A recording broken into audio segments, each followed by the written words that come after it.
RSS உடைய தலைவர் மோகன் பகவத் அவர்கள் ஒரு முக்கியமான ஸ்டேட்மெண்ட்டை சொல்லியிருக்காரு. ஒரு 75 வயசு ஆயிடுத்துன்னா நீங்கள் ஒதுங்கிக்க வேண்டியதானே, அடுத்த தலைமுறைக்கு வழிவிடுங்கள் அப்படின்றாரு.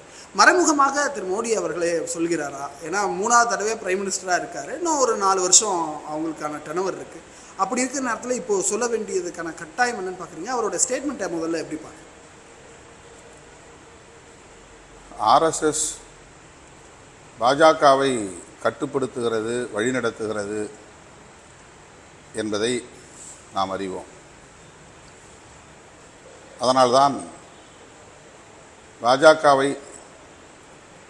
ஆர்எஸ்எஸோடு இணைத்து நாம் அணுக வேண்டியிருக்கிறது அல்லது விமர்சிக்க வேண்டியிருக்கிறது.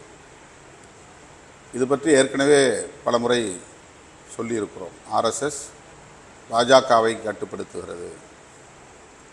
பாரதிய ஜனதா கட்சியினுடைய முன்னணி தலைவர்கள், முடிவெடுக்கக்கூடிய தலைவர்கள் இந்த வரையறையை கொண்டு வர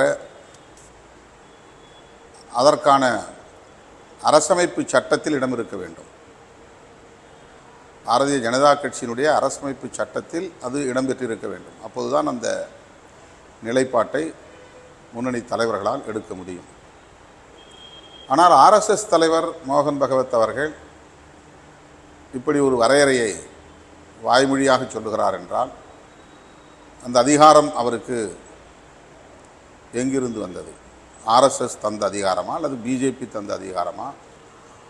ஆர்எஸ்எஸ்னுடைய கான்ஸ்டிடியூஷன் என்ன சொல்லுகிறது, பிஜேபியுடைய கான்ஸ்டிடியூஷன் என்ன சொல்லுகிறது என்றெல்லாம் கேள்வி எழுகிறது.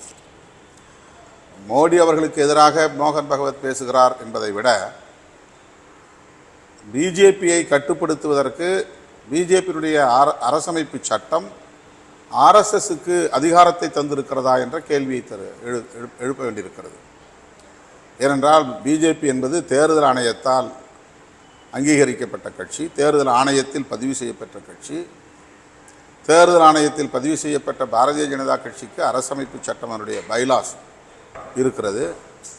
அந்த பைலாஸ், அந்த விதிகள் என்ன சொல்லுகிறதோ அந்த அடிப்படையில் தான் பாரதிய ஜனதா கட்சியை முடிவெடுக்க முடியும்.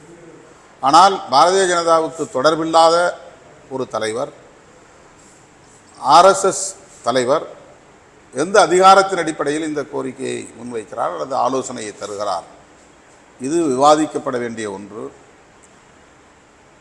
தேசிய அளவில் ஆர்எஸ்எஸ்ஸின் ஆதிக்கம் எந்த அளவுக்கு நாட்டின் மீதே இருக்கிறது என்பதற்கு இது ஒரு உதாரணம். பாஜக மீது மட்டுமல்ல, ஒட்டுமொத்த தேசத்தின் மீதே ஆர்எஸ்எஸ்ஸின் மேலாதிக்கம் இருக்கிறது. அதனால்தான் ஆங்காங்கே கும்பல் கொலைகள், லிஞ்சிங் போன்றவை நடக்கின்றன. மதவாத அரசியல், இந்துக்களுக்கும் இந்துக்கள் அல்லாதவர்களுக்கும் இடையிலான அரசியல் ஊதி பெருக்கப்படுகிறது. ஆகவே ஆர்எஸ்எஸ் ஒரு கலாச்சார இயக்கமாக மட்டுமே இல்லாமல், ஒரு சமூக இயக்கமாக மட்டுமே இல்லாமல், ஒரு அரசியல் இயக்கமாகவும் இருக்கிறது. அரசியல் கட்சியை கட்டுப்படுத்துகிற, ஆதிக்கம் செய்கிற ஒரு சக்தியாகவும் இருக்கிறது என்பதை நாட்டு மக்கள் புரிந்து கொள்ள வேண்டும்.